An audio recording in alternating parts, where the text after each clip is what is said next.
Good morning, good afternoon, good evening, whatever time you're listening to this, whatever time you're watching this broadcast. I want to thank you for joining me today. My name is Jay Moore. I am your healthy accountant. If you're watching on Facebook, thanks for joining. Like and follow the page. We'd love to be able to connect with you on an ongoing basis if you have not already did that. If you're on YouTube, please subscribe to our channel.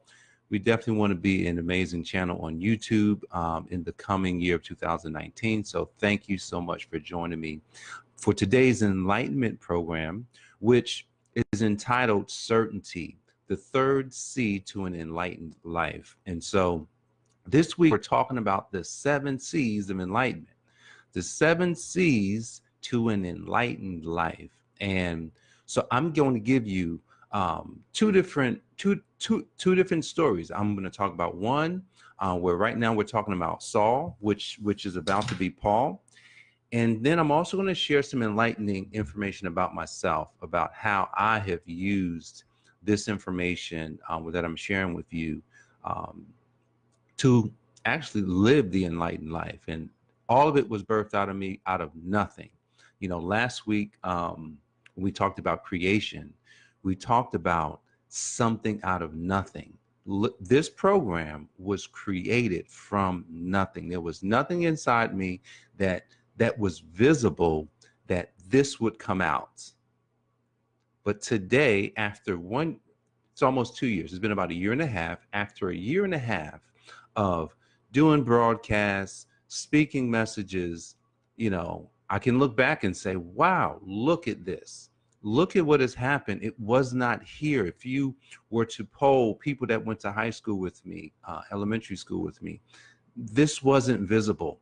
So the fact that it's here, the fact that, you know, this enlightenment series is coming out of me, you know, I can tell you that, look, if it's happening to me, it can happen to you, just like any goal that you want to set is yours to have. So guys, I'm gonna jump right into today, which is certainty. And certainty is big because certainty is the reason why you will have success or not have success. See, the things that you are certain about, the things that you really know you can do, you do them. But what happens is when you don't know that you can do something, you may not do anything. So let's look. We're talking about Saul. And so we're in Acts chapter 9. You know, just to kind of give you a backdrop, if you haven't read this chapter, if you don't know a lot about Saul, Saul was persecuting the Christians, the followers of Christ. They actually weren't called Christians, and they were just, you know, these people that had been following this guy, you know, who had been killed. And so Paul was persecuting them because they were speaking a different, you know, a different message than the religious, you know, people of that day. And so Paul, he started persecuting them. He had recently had Stephen stoned, and Paul had gotten a letter so that he can go to Damascus, go basically all over the area to find these individuals and, you know, put them in jail or even kill them. And so he has this letter. He's headed to Damascus. He's on this road. He's got people with him. He's got his entourage. And bam, first day we talked about change. Saul's change came at a time where he was going to do something, and bam, the light came down. Jesus talks to him and he's blind. So he was blind. Now he couldn't do anything, and now he had to wait. So yesterday we talked about concentration, how he had to basically, you know, think about everything that he had done. Think about what it is that he was going to do. And so he was heavily focused for 3 days, heavily focused on what it is that he had done and what it is that he know he has to do, because Jesus said that he wanted Saul to basically work for him instead of doing the things that he was doing. So now Saul is like, wow, what am I going to do? He's thinking. He didn't speak. He wasn't talking to people. And so today we come into the certainty where we're going to talk about how Saul became absolutely certain about what his mission was. And so if you were to read from chapter 9 in, you know, verse 10 all the way to about verse 19, that's going to really give you the understanding of today. I'm not going to read it all, but I'm going to start at 10. In Damascus, there was a follower of the Lord Jesus Christ called Ananias. The Lord spoke to him in a night vision, saying, Ananias, he answered. Yes, Lord, I'm here. The Lord said, get up and go to Judas's house on Straight Street and ask to see a man from Tarsus named Saul. He is fasting and praying, asking for help. So here it is. Saul, he's concentrating on asking for help at this point. He's looking for a way out of the situation that he's in. He knows that he messed up and he's asking for help. Now, have you ever been in a situation where you're asking for help and you don't know if you're being heard? Like this is big, because look, like just this morning, I didn't really ask for help, but what I did was I was thinking of all the good things that could come out of my life, and specifically just to close out this year strong. And as I started to envision happen, I became very certain. I became very certain that it would happen. I became very certain that all I would have to do is follow the goal that I have. If I follow the goal that I have, if I were to understand the problems in front of me. See, because when you set a goal, there's going to be a problem that sits right in front of you. And that problem could either help you to move through it, or that problem may actually turn you away. How many people, or have you ever been turned away by your problems? Problems will turn you away. And so you have to see the problems, but you have to see them as opportunities. You have to say, oh, I see this problem. Let me diagnose a prescription for that problem. So you have to have a goal, see the problem, diagnose a prescription. Who would I have to become today? Or what actions do I need to do? But really, who do I need to become? Am I that person? So that I can get through this problem. So now you've diagnosed, and then you want to design what it is you want out of this. Now you want to design. How is this going to look? If I come out of this problem, how's this going to look? What are the action steps that I've got to make so that I can get past this problem? So you've got a goal, you've got a problem, you've got to diagnose the problem, and then you got to design a solution. You got to design a solution that will eliminate this problem, that will eliminate the problem and give you the goal. And then from there, you have to do something. You take that design and then you do something. They say you have to do it fast. The faster you can do it over and over, it's a repeatable process, because maybe sometimes you may design a solution that didn't work. But you either got to keep doing it until you realize, oh, wait, this isn't working, let me adjust it. And this is where people quit. See, but the certainty, this is about certainty today. To get certainty, you got to first get certain in the fact that you can. See, because if you say you can, if you keep saying I can, if you keep saying I can, you will start to become certain, but you got to see it. You have to see it. Nothing great has ever happened before a person saw it. I was listening to Jim Rohn yesterday, and Jim Rohn was talking about how humans have a huge ability to complete something before it started. I've talked about this. I've talked about this one thing on this program where specifically I may talk about building houses or building buildings, but you can't build a house before you build it. It's no possible way. So you have to literally build a house before you build it. It's the same with becoming certain, because you got to build it first in your mind. If you can see it in your mind, see, your mind doesn't see words. Your mind does not see words. A lot of times we think that, oh, if I say the words over and over, that'll be good enough. That's not good enough. You have to see a picture of the model of something that you want out of this. So the house, if I was looking for a place to live and I wanted to build a house, I couldn't actually just have the words. I couldn't have the words in my mind. I'd have to start picturing the type of house that I'd want to live in. I'd have to start picturing everything inside the house, the types of floors, how the walls would look, maybe the colors, types of furniture I want, the type of appliances, how many rooms do I want? All of these things. How many bathrooms do I want? What types of fixtures do I have in those rooms? How tall are the ceilings? You see where I'm going with this? You've got to see it all. Is it a brick house? What's the landscaping like? What's, how does it look from the outside? How large is the land? Like, all of these things go into building. So to become absolutely certain about what it is that you want, you gotta actually see it. You gotta have a goal. You gotta know that there's problems that's going to come up. You gotta know that you gotta diagnose. Now you gotta diagnose a solution that's going to eliminate that problem. And once you diagnose a solution, you've got to design it. Then you got to go out and do it. So here it is, Saul.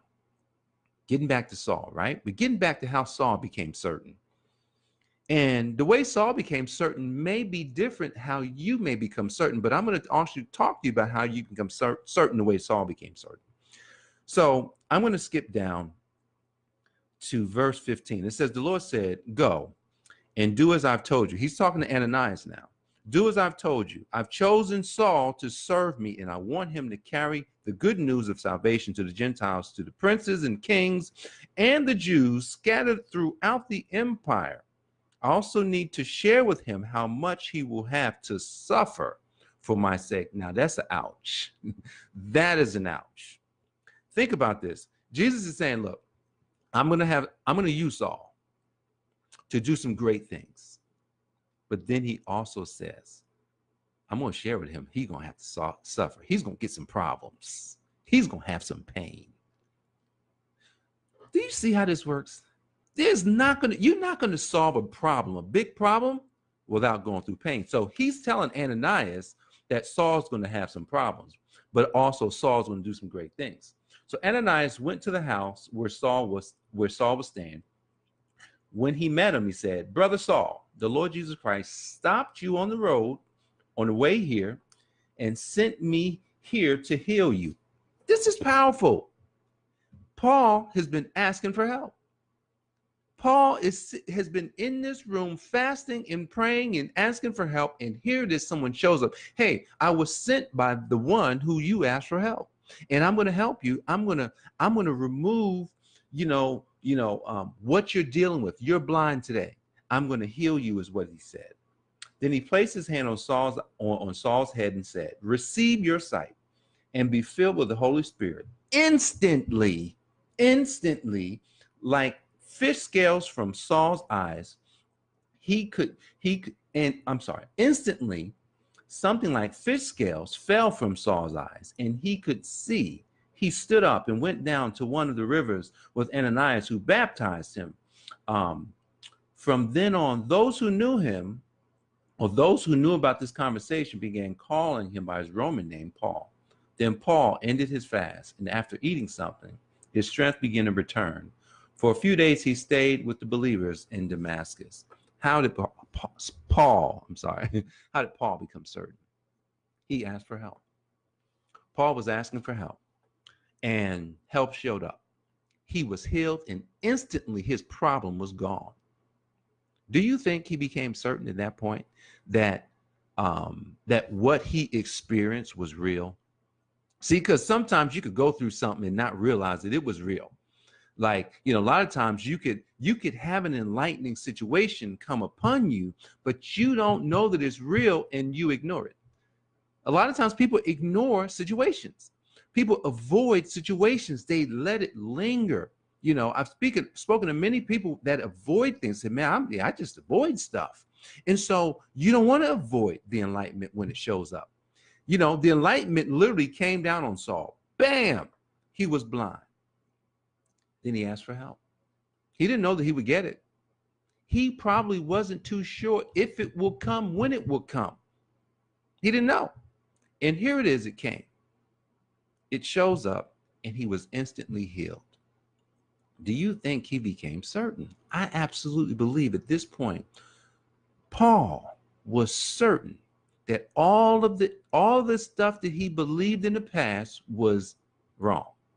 And he now believed that, wow, that in which that enlightenment that I heard about with Jesus is all true. It's nothing like um, realizing that something that you believe has been wrong for a long time. It's nothing like realizing that, maybe you were talking bad about something. Like, man, I would never do that. It's nothing like saying, man, I'd never do that. And it's nothing like when you say stuff like that, and then it comes back around, you're like, man, I was wrong. Here it is. Paul was wrong about who Jesus was. Paul was wrong about the followers of this movement. Paul was wrong about everything. He's like, wow, now I understand all of what it is that I learned all this time, because Paul was educated. Paul was like a PhD. Paul knew everything in the scriptures. And here it is now. He was healed, he was baptized, and he is certain of what it is that he's got to do, because Jesus said that, hey, I want Paul to do this, but Paul's going to have to suffer. See, you got problems. I got problems. See, that problem, you're not going to suffer. We're not going to suffer the way Paul had to suffer, but you're going to have some suffering. I've had financial challenges, and I've had some in 2018. And the thing is, in the suffering of those challenges, I had to continue to do stuff like this. I had to continue to believe that, hey man, this isn't real. Let me find another solution.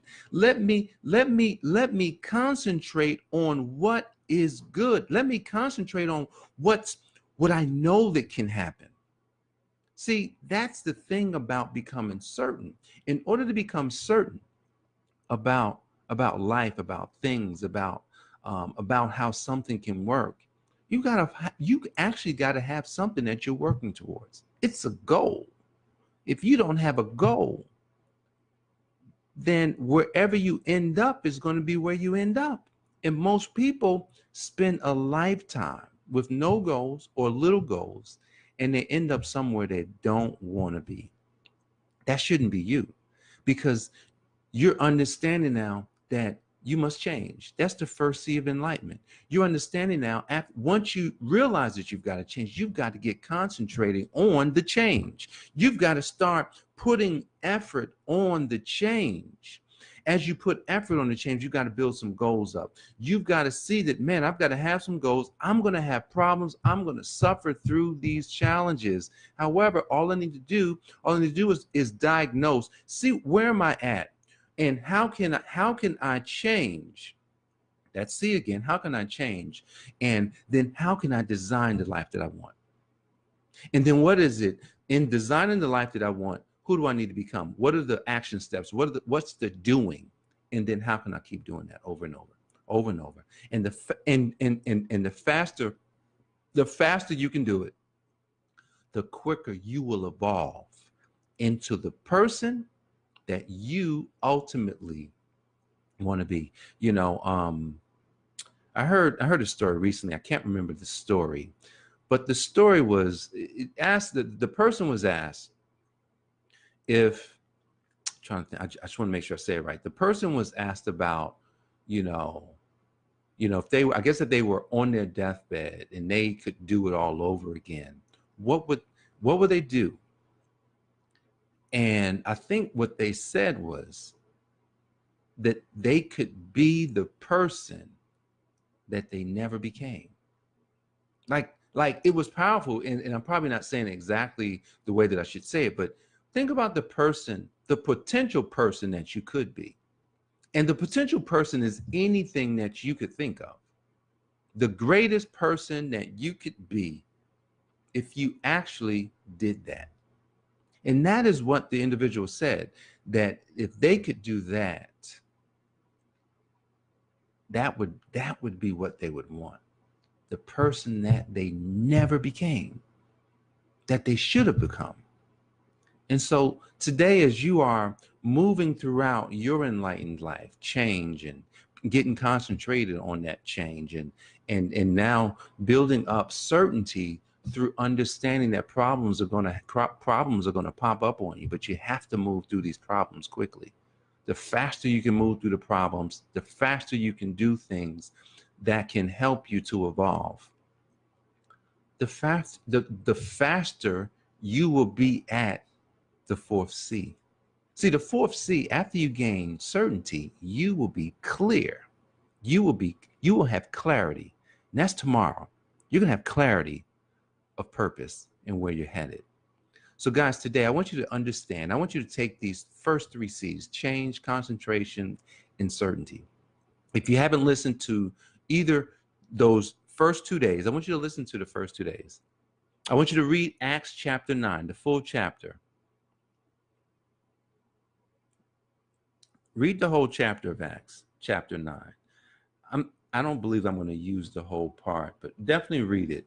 That's going to give you an understanding of this first part, the first half of this week of understanding the enlightened life. And so, as in today, I just want to tell you, I just want to share with you that this enlightened life is a journey. It won't end.